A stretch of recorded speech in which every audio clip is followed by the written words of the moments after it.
Hello, everyone, and welcome back to Adobe Live APAC. Before we get going, of course, we would like to start by acknowledging the traditional owners of the land on which we live, create, and learn on today, paying respect to our elders past, present, and emerging.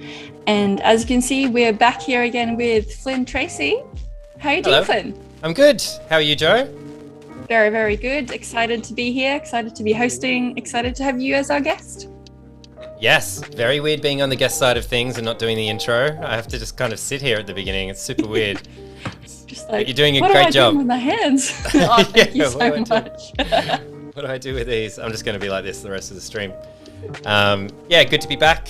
We had a lot of fun on Tuesday, and we're just going to continue on from kind of where we left off, really. Absolutely. Do you want to do the honors of doing the recap before we dive in?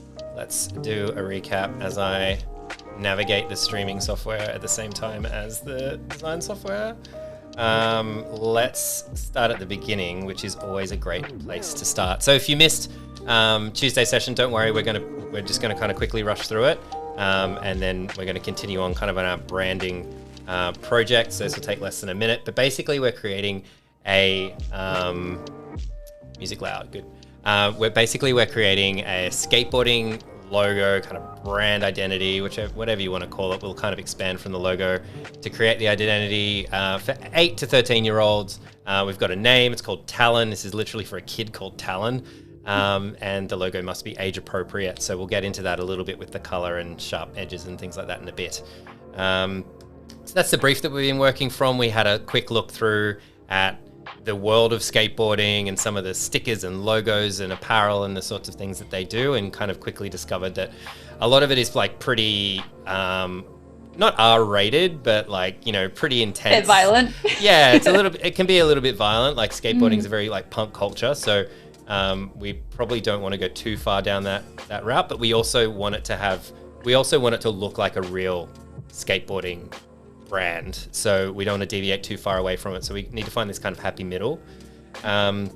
We also kind of took some cues from surfing and kind of illustrative style, a little bit happier, a little bit more colorful, a little bit more legible maybe, and that kind of helped us kind of narrow things down a little bit in the direction that we wanted to go. Really useful to have, really useful thing to kind of continue to go back and reference. So we like some of the typographic treatments in Thrasher and the Santa Cruz thing, and just kind of had a look at some of the elements that skateboard brands will kind of pull out. Like the bottom left is Spitfire logo, but it doesn't say Spitfire anywhere because you already know what it looks like. So just trying to think about maybe some of the elements that we might want to create, and it's good to keep that sort of stuff in mind from the very beginning.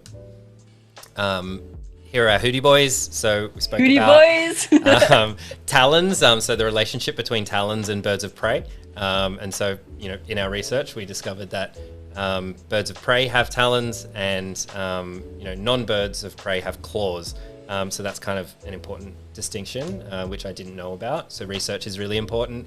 And also super literal skateboard stuff, trucks, decks, wheels, that kind of thing often brings itself into skate culture. So went through some sketches, which I'll just rush through because we did cover this.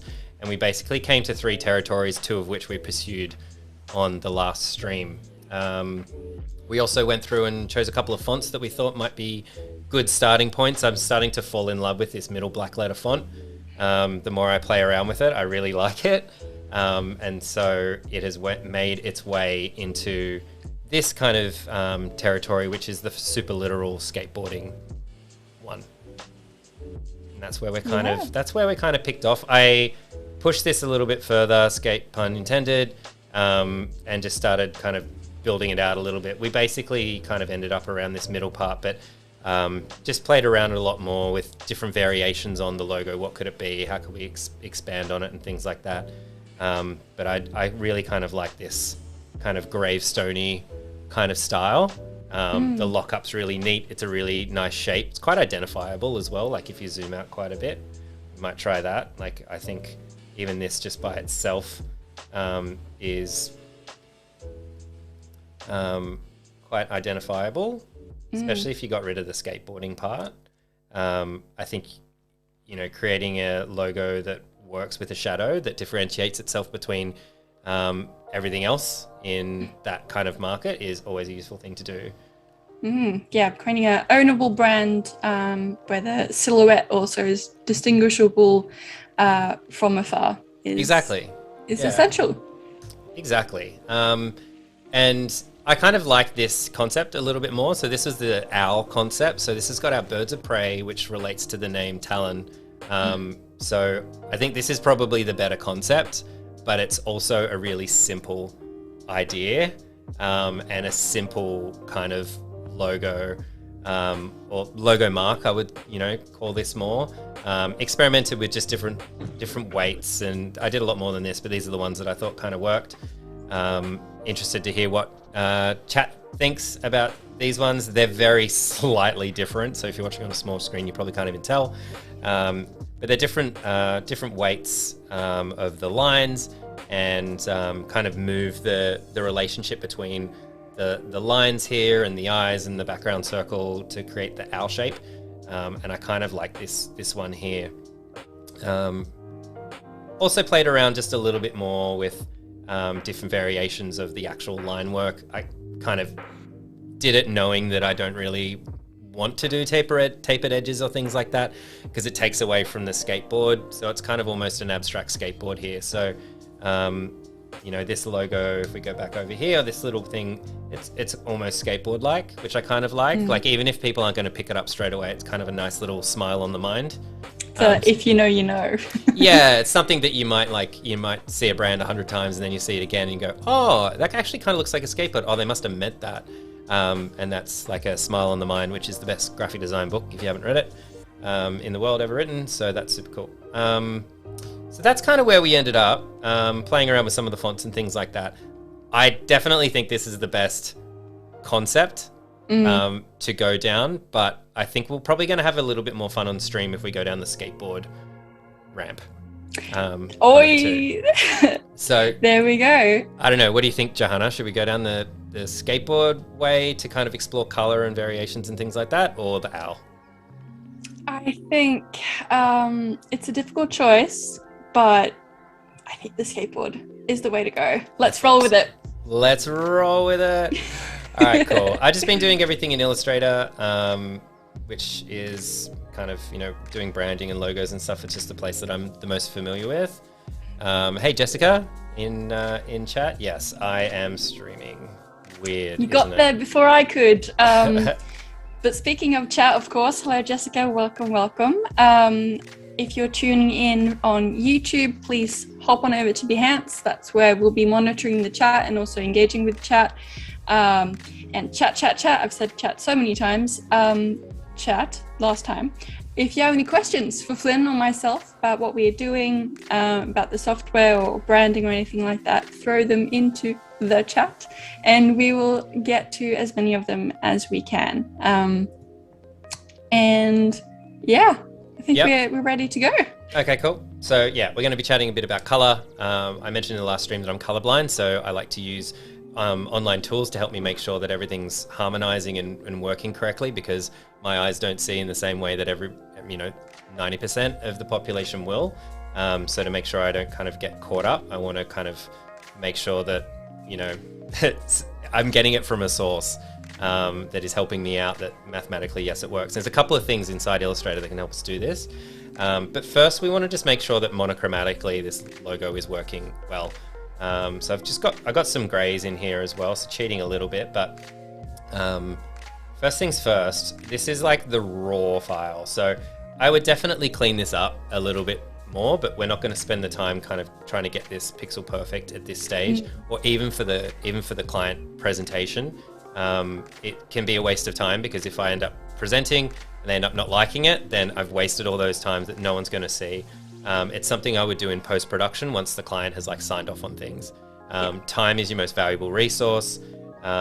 So as you can see in here, it's bugging the heck out of me, but I don't want to spend 20 minutes fixing it up.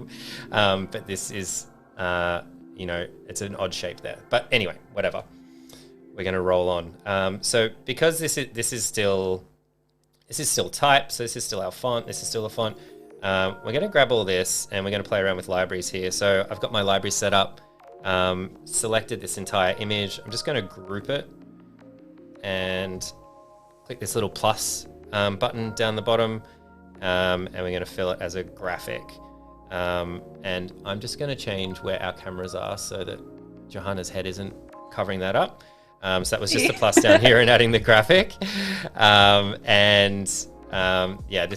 This is like the original version. So this is just handy to keep. You'll notice like a lot of designers, we have it all the time on the stream, and I'm going to do the same thing. We'll just keep stuff off the canvas so they can drag it back on. I also like to throw things into libraries, so I just know that even if I accidentally delete something or whatever, I've got my OG thing here, because next step we're going to do is object and expand. So we want to expand the object, the fill, and the stroke, and that will help us just muck around with this a little bit more. So when we scale everything's going to be relative. So, and I'll just show what happens when we don't do that, just for anyone that doesn't know. This is when you get like really wonky stuff.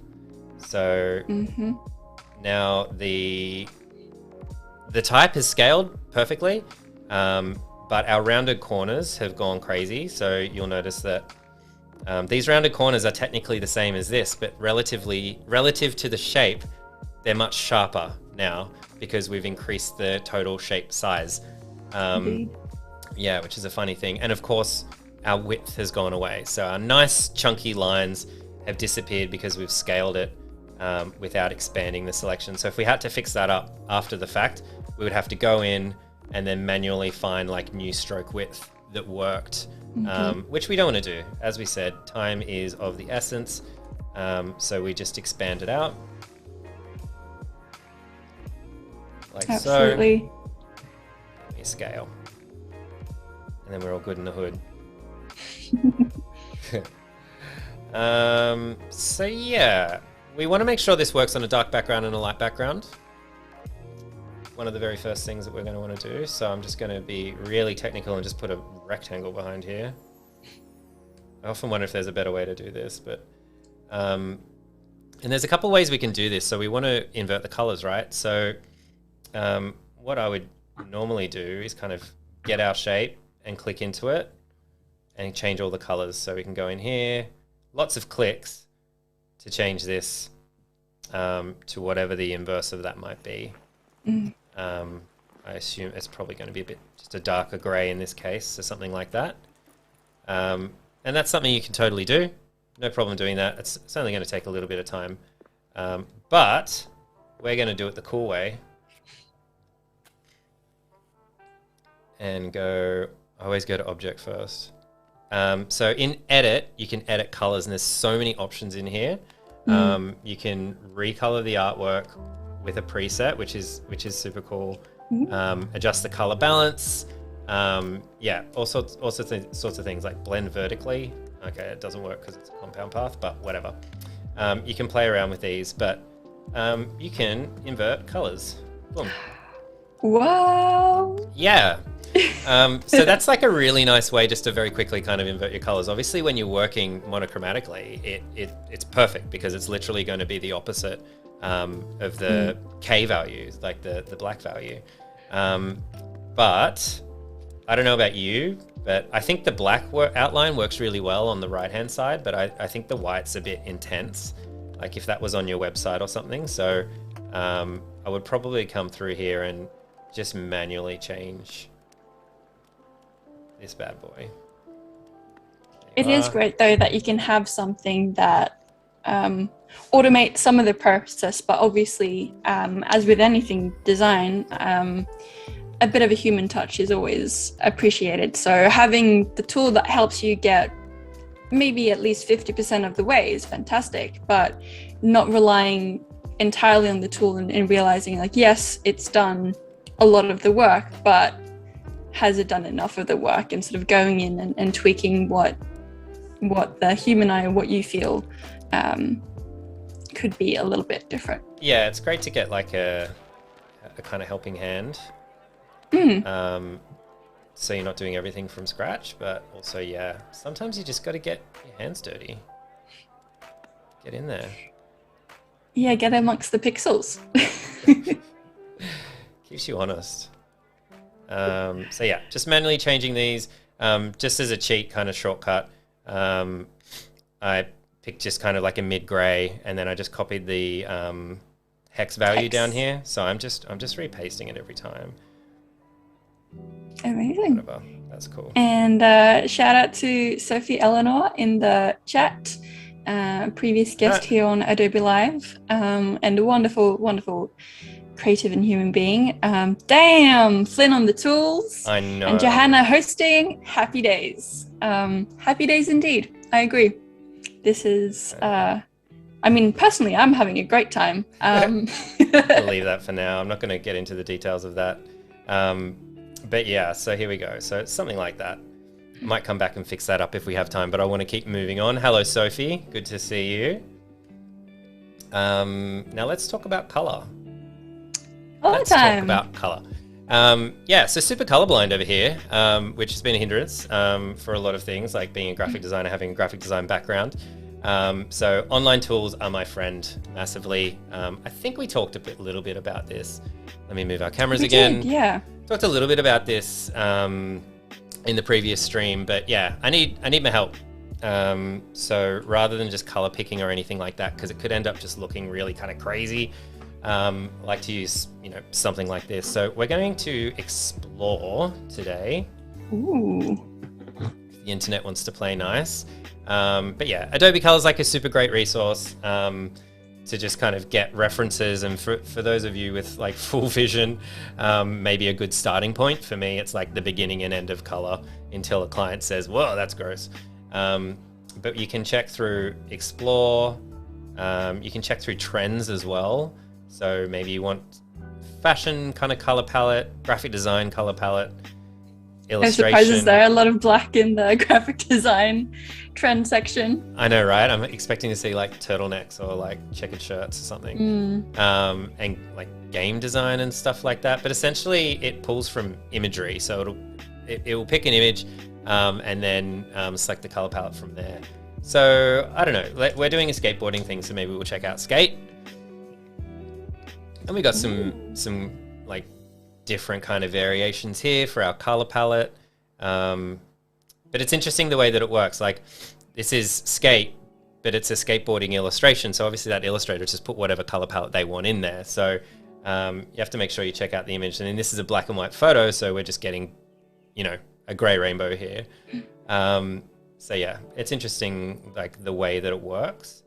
But we were talking about surf and skate before. Like skates, tends to be very grungy, but this is for like a kind of youngish kids. So we want it to kind of pop. We want if an illustrator is going to, pop and ollie. Did I hear the word pop? Oi oi. And so we kind of want it to be a little bit more fun, like a little bit less of the grunge and a little bit more kind of colorful. Yeah. So I don't know. Do we want to see what chat thinks? Is there any of these, like maybe we could play from one of these? Do we want to give a minute for people to pick one? Let's ask chat.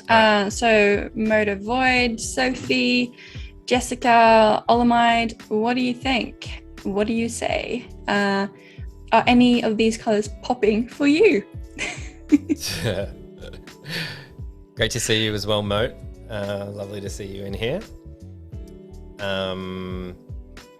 We'll see what we get back. And then we're going to apply this color palette. So we're going to grab it, we're going to throw it into our libraries, and that'll bring it straight into Illustrator for us. And then we're going to kind of play around with some color variations. And then we're also going to expand on the logo as well and see some logo variations that we might explore to show, because a lot of the times, particularly within the skateboarding side of things, you know, they mash the logos up all the time. Oh, yes. And, you know, what we might have on the front of a shirt might be different to the back, like a cap, or what we might create from a sticker, or what we might give to, say, an illustrator to start from, to maybe apply to like a skateboard or something. And that would be the logo that's like mandatory, but then they can be creative around that. And so it's good to think about these sorts of things at the very beginning. Yes, much to think about. And chat, I can feel the wheels are turning in your brain, thinking about what color to pick. I'm going to give you a couple of more seconds to see if there's any color combination that stands out. Do you want to pick one, just in case? Can I? Yep. Okay, let's see. I think that the one to the left of your cursor. Here? Yes, I think that would be super cool. No, not this one. No, this one. It's all the same to me. Right, well, thinking, you know, from an illustrator perspective, and since obviously the reference image is an illustration, that pop of neon turquoise blue, I think could, taking inspiration from, you know, Jeremy Lord or Dale Bugini, it just really, really pops. It pops. Awesome. Well, this is our color palette. This is what we're going to do. You can see it's already been added to the library, which is super convenient. So it's just going to be straight in Illustrator. But you can also just download it as a JPEG. So if you want to just download something like this, you can just save it to your hard drive or whatever. Just, you know, in case you want to use it within other apps that you're not connected to your library with or whatever. But we are. So let's jump over here and see if everything worked, because it's a live stream and hey, things just decide not to work sometimes. Let's go to our libraries. And there it is. So there it is. Adidas ZNE. So that's our color palette right here. I'm going to add theme to swatches. And now it's popped in down here. So these are our colors. This is one I prepared earlier just in case it didn't work. But we're going to replace them. So we're just going to do this, this. I would like to make it known that I did very much enjoy the color palette that we had just previous. So this is not a diss on those colors, but you asked me to pick, so I'm gonna pick. I did. Cool. But I still like the old school of like actually having the color palette like down here. Which, yeah, old habits. So what we're gonna do, we're gonna create a grid. And looking at the chat, Mert saying it's difficult. Yes, I panicked immediately when I was asked to make any decision about colors. For the seasoned writers, I'd go with something muted. Yes, I would also agree. And right now you've picked a great choice. So hopefully you'll keep saying that at the end of the stream and I won't regret my decision. We'll see. We shall but see. Actually, having the color palette and swatches at the bottom reminds me. I think it was Sam Peterson, potentially, or Wade Acuff, that when they were doing the illustration, instead of going in and out of, like, you have canvas and then you have swatches, they actually made space on their canvas to have the sort of the palette and the colors right on the canvas, so they could eye drop and sort of mix as if they were working on an actual piece of paper or a piece of canvas with, you know, a mixing palette near them. So yeah, it's, you know, if it's not broken, why fix it? I think it's a great way to, you know, stay connected to your colors. Yeah, totally. I like it too. Boop, boop, boop. So we're just going to do a couple of different color variations. See how it starts looking. Something that's changed. I don't know when it changed in... where have you gone? Oh, I'm so silly. It's not going to make sense if it's the same color on the same background, is it? Potentially not. I think we're going to have to go light for the dark one. Silly Billy. I don't know when this changed, but used to, when you clicked into an object, like a grouped object or something like this, and you would color pick this, it used to come up with this lighter tint because it was actually referencing this. So you can see how everything grays out when you go in, but it has now changed, which I was very happy to see. Yeah. But it now selects the actual proper color, because you can see when I click in here, everything goes gray, right? So it becomes more muted, and so you'd actually used to pick up that old that color, which always frustrated me. I remember that must be a recent thing, although I have to admit I haven't been in Illustrator in a while, though these two streams might change my mind. We shall see. But that is so convenient. Fantastic. Yeah. And I'll just show another thing, like just color picking here, and I've just selecting the eyedropper tool over to the left, or just press I, and clicking here, pressing escape just to get back into it. But you'll notice that our line has gone, our nice line that we like, a nice like illustrative line has disappeared because this has no outline. So just gotta be careful with that. The way around that is grab the eyedropper tool and just hold down Shift. Oh, nice. Another problem that you fixed for me, Flynn, today. Fantastic. That's right. We should do this more often. Yeah, let's do it. So there we go. I think it's starting to look kind of cool. Yeah, I think something just as it's important to do variation once you've kind of honed in on a direction, doing variation with color is really important as well, because we were saying just before the stream that as soon as you put color, no matter what the color is, it's going to look cool, because it just feels that one step more real and alive, because it's, it has color and it looks lively. And so the importance of not only, essentially we celebrate variance here, unlike certain timekeepers, so to speak. But oh gosh, I need to finish that show. You haven't finished it? I haven't finished it because oh my God, shut the stream. Time to watch. I have so much content to watch, Flynn. I know. And then I have to produce and be in content as well, which I'm not complaining. But it does, I don't want to gobble it all up all at once. I want to enjoy it. Well, next week there'll be more, and then the week after that there'll be more again. So you never get through all the content. No, there's never enough Burnham time. Song? Can I offer you everything all of the time? Anything and everything all of the time. It's so accurate. Funnily enough, I also haven't finished that special. Oh my gosh. Oh gosh, this is name and shame Johanna stream. No, it isn't. But back to my point, it's really important, just to make as many variations as you can, as you have time for, because there's no harm in trying, and you might discover something that just works brilliantly, and you might also discover many things that don't work at all, and both are equally useful. It's true. Yeah, sometimes you got to get the really bad ideas out. Mm-hmm. Speaking of bad ideas, what have I done here? See, I color picked without holding Shift. Do as I say, not as I do. Mm-hmm. Oh my gosh.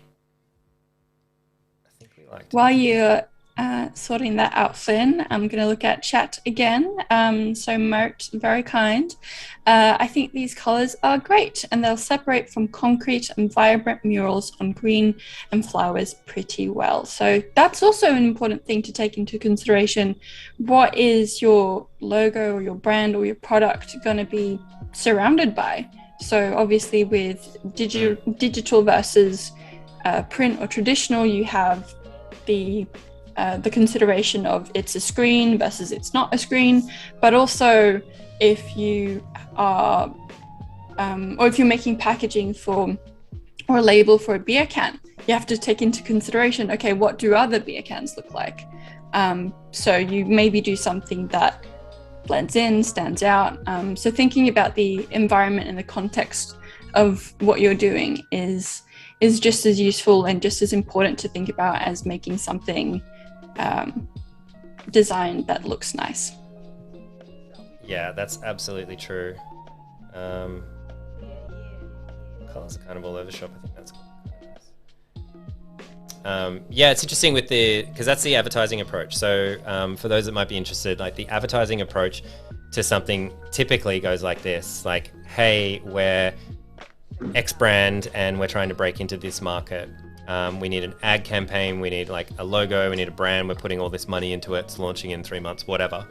And then advertising company, like pretty much all the time, the whole idea, and I've seen these so many times when we used to do Tractor and visit advertising agencies and studios, is their exploratory phase will be putting up like every single like competitor in that realm. And let's say there's 20 or something like that. They'll kind of put them all up, put them next to each other. And a lot of what they'll do is kind of look at the colors that they're using, look at the language they're using. Are there any gaps there, or why are all their language in the same way, to try to identify, well, how can we kind of cut into this market? And that's like an approach for like an up and coming kind of thing. And then you'll get big brands that just have such a budget that they'll literally just copy what someone else has done because it works, and then put a lot of like money and advertising around it to try to cut that market share. It's interesting. It can be a very slippery slope. Like if you approach everything like that, because you can make things look a little bit samey, and it's a little bit more of a mathematical approach, but it's totally legitimate approach. But you have to be careful with it, just a little bit. Great power comes great responsibility. Indeed. There's like a time and a place for different approaches like that. Like if you're doing something in FMCG, like fast moving consumer goods, you have to do that because they're literally going to sit on the shelf next to each other. And you have to either differentiate, but you don't want to go too far, because like people that are used to buying like milk in a milk carton, like aren't going to buy your milk in a bag in Australia, right? Whereas like if you're in Canada, all the milk's in a bag, like that's a really obvious example, but like slightly changing the packaging you can like lose all your original customers, because they don't like change. Who does? This is very true. Right? Well, a little bit of change is healthy, I've heard, but I don't know. What are we thinking about these colors? I didn't push it as far. This one's starting to look a little bit dark, like in the background. I will say I'm kind of getting drawn to either the top left or the bottom right. I think the bottom right's probably but definitely the bottom right, yeah, because not too many colors. It's it's 2 colors and then black. And technically, wait, no. Now my brain is like, am I seeing the colors that I'm seeing? Yeah. Well, there's 3 colors, including the background, I think, in all of them. Yes. Yeah. So I think that's something to bear in mind, that when you're mocking up and testing out colors, you're not only thinking of the color that's within the logo, the color that's on the background is just as important and can either really muddy or really distinguish the work. So something like the color that we have here is, seems like it would be somewhat easy to reproduce in real life as well, if need be. And that's, going into printing and cost, something to be mindful of as well. But bottom right is looking good. All right, bottom righty. Cool. So the other thing I just kind of wanted to touch on, and I think where we go from here, is some logo variations, which we kind of teased a little bit. So how can we pull this apart? How can this be used in different ways? And what are our elements? And maybe we can discover some like happy accidents from this, because we've got a couple of elements involved here. So first, we've done this to death. So if we're presenting this to a client, they know what it kind of looks like. They know the kind of direction that we're going in. So let's ungroup this and just kind of check out what the... Oh, hang on. Ooh. Hang on. That looks cool. I think this, if anything, is a perfect visualization or representation rather of just the creative process, where you accidentally press a button sometimes or remove something, and then everything changes and you've either created something that is, your piece de resistance and it's the greatest thing ever, or suddenly everything is just wrong. And in this case, obviously, it turned out very well. So you never know. That's starting to look kind of cool. Oh, God, damn it. I kind of like that more. Anyway, but that's okay. That can happen. we cool, but I want to kind of build this out a little bit more. So where's our full-on skateboard? Holding down Alt to make sure we're making a copy over here. But yeah, I'll often just kind of start seeing how these things are all starting to look. I'll talk about this font just a little bit more. This is just a straight up font, okay? So this isn't this isn't like a logo that meticulously gone in here and got pixel perfect because of time, basically.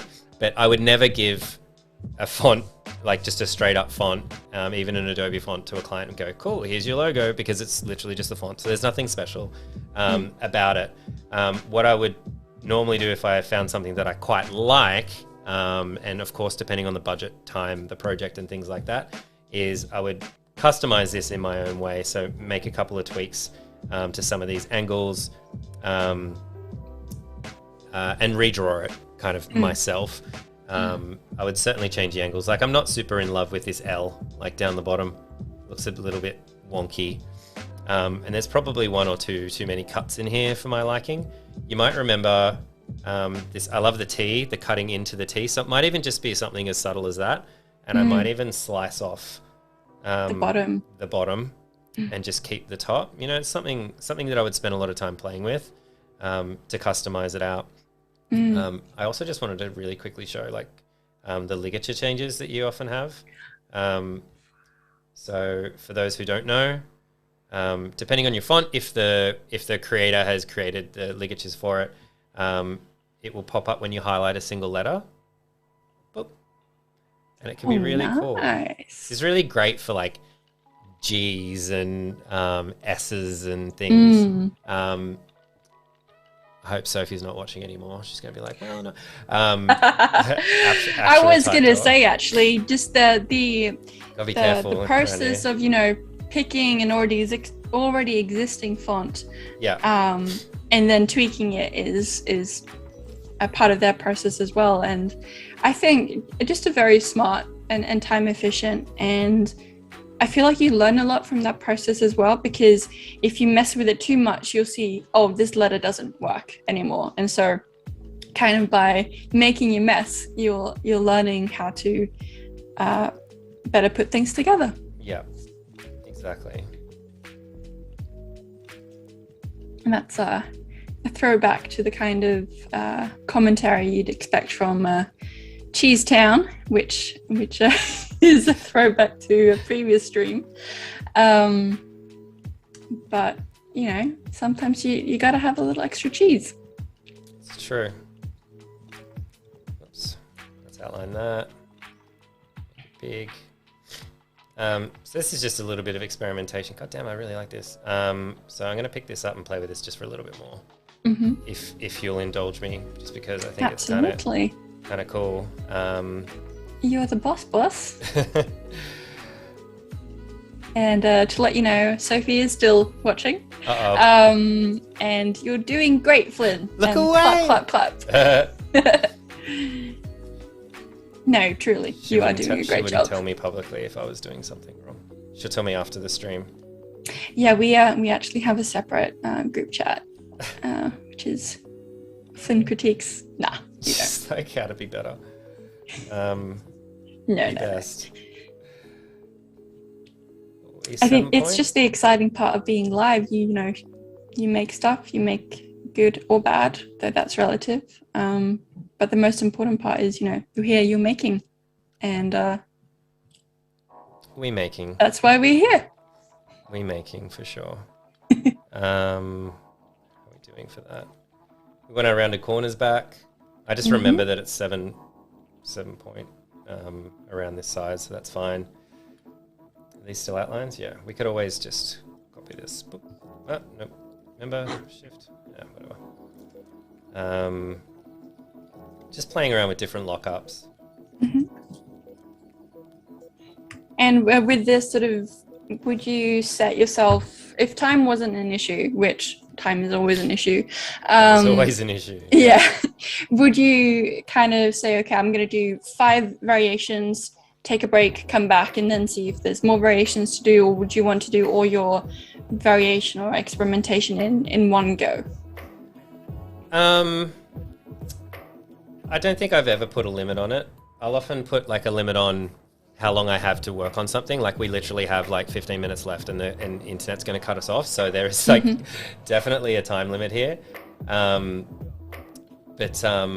not for each section.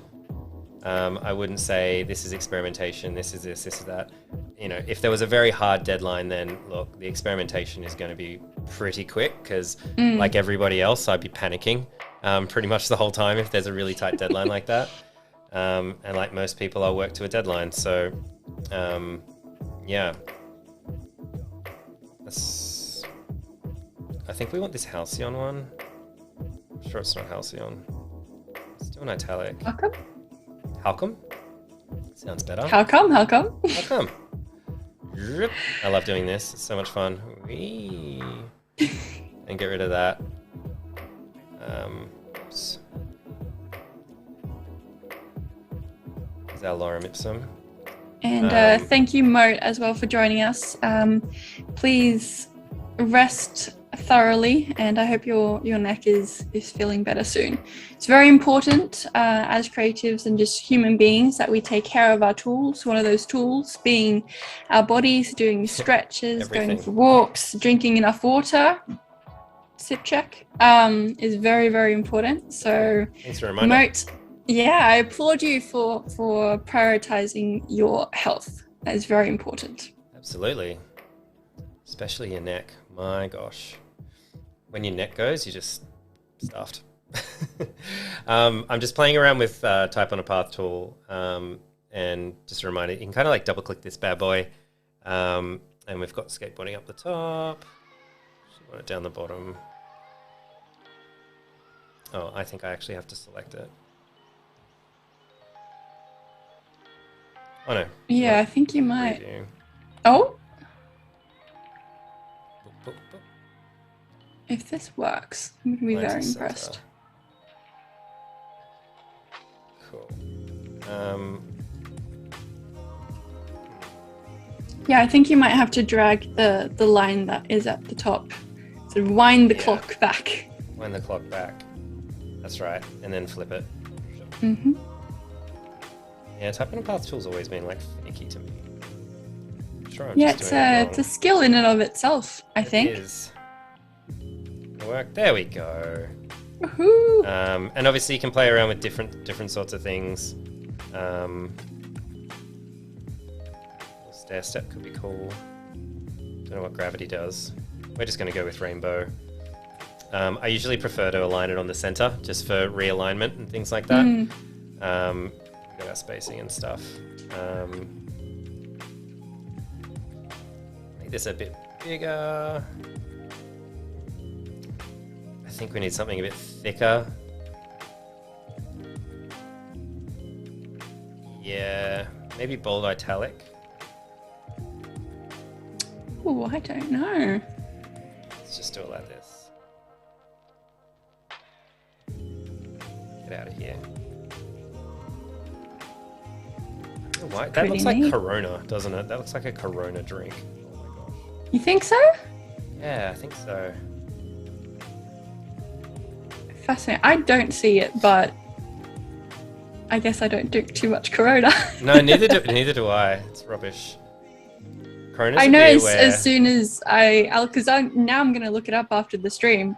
And I think as soon as I'll see it, like, oh yes, of course, it looks like Corona. But it's interesting how, I mean, and this is a major part of branding. You're like, you can have hidden sort of Easter eggs in your logo, and it can be years before anyone notices. And also, you know, just people seeing different things in the work.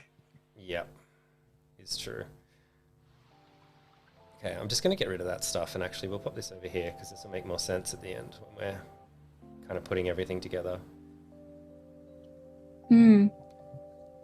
And is this, obviously this would be set up so if you're presenting to a client, you just go full screen on Illustrator and you can show the presentation, and it's not that you have to then recreate the presentation in InDesign, for example, or even XD. Like, you've already got everything in the one place already. Yeah, I definitely like to have everything in the one place. You know, I personally quite like Illustrator for it. I mean, it's been so long since I've done a physical presentation. Like everything's digital now as well, and I think just having everything in one place makes things just really convenient. Not having to grab different files from different places. Depends on the size of the deck as well, like how big you know it can be. But you know, most of the time you can do this in InDesign as well, but just Shift and F, and it just enters presentation mode. And like we're using Zoom here, like it just looks totally fine. Like it's such a great way to kind of present. It's quick. It's like very efficient. This is actually a huge file because there's like quite a lot of, not huge, but it's big because it has some imagery and everything like that embedded into the file.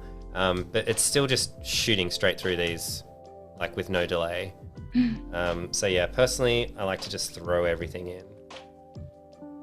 Yeah, and especially if you've got, you know, originals and any other variants just to the side of the artboard, then worst case, you remember something or forget something, or the client just wants to quickly see maybe another version and you already have that version made. It's super easy to, you know, pop out, put it back in, and then go back to presentation mode. Yeah. If the need should arise. But speaking of presentation, interesting segue there. Yeah. We do have about, I'm now doubting myself, but we are running out of time, sadly. So heads up on that for you. Gosh. And also chat, if you have any more questions, last minute questions, please feel free to throw them in and we will get to them if we can. Really wanted to get to like this final little trick, but I don't think we're going to get there. Do we possibly implement the "here's one I prepared earlier" trick? No, because I haven't. I haven't done it. Aha! There you go. I'm going to cheat and just change this background a little bit. Which one haven't we used? The other blue.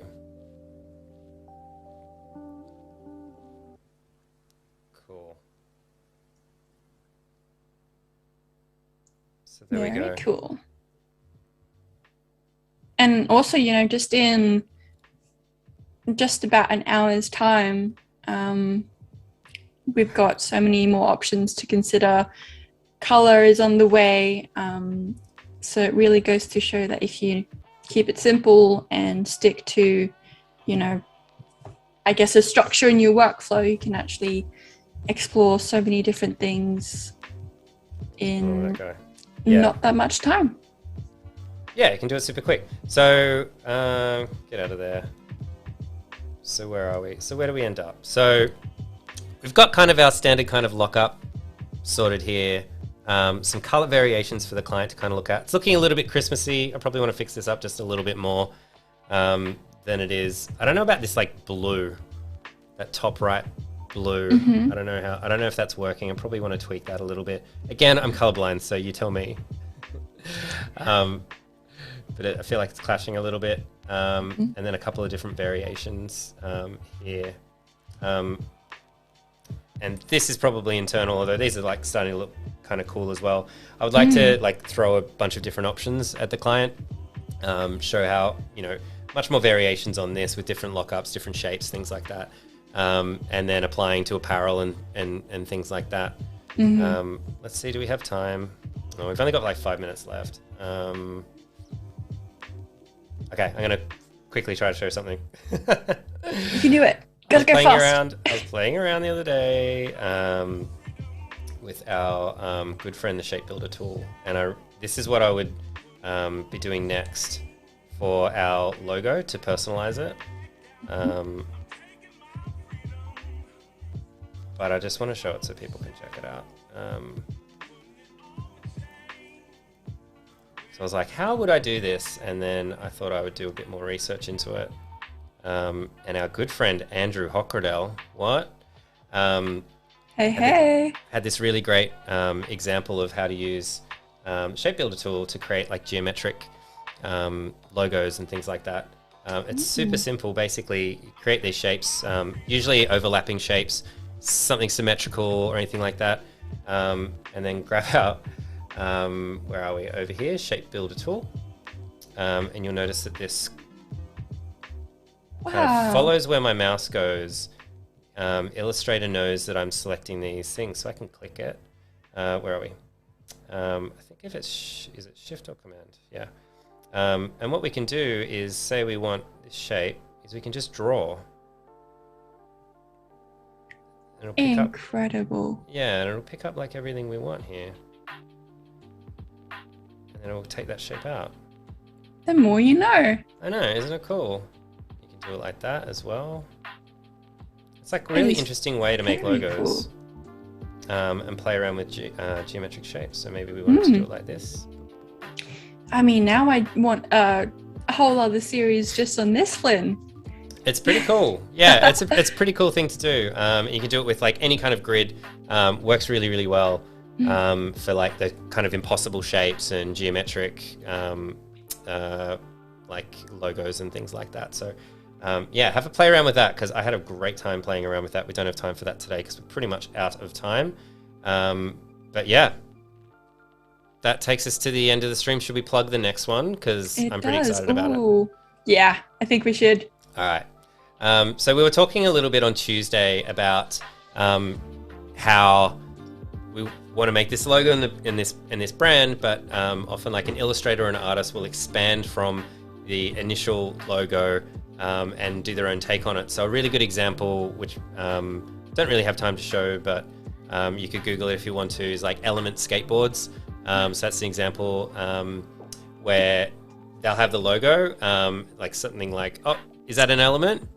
It's not an element, it's a habitat, I think, I believe. Nice. But it is kind of close. Nice. And now all the cool kids on the internet know that I also am cool because I have a skateboard. Nice. Very cool. Always knew you were cool. But yeah, so like often an artist will like completely mash everything up and do their own kind of take on it. And we have lined up, I'm just going to bring us up big now as we finish up. But yeah, we have Dale Bagini, fantastic Dale Bagini, coming on Adobe Live next week. And he's going to pick up, I'm going to finish off this logo a little bit better and get the assets over to him. And he's going to pick this up and create some stuff for us. So to create some artwork that expands from what we've created today, which I'm really excited about. It's very, very exciting stuff. And that does bring us to the end. So thank you everyone for joining. And thank you, Flynn, for being our guest. I've had a blast. Stay tuned, of course, then next week for our collaboration stream with this project with Dale Bagini. So thank you so much, Flynn. Thank you, everyone. And have a great day. Thank you. See you, everyone. Bye. Bye.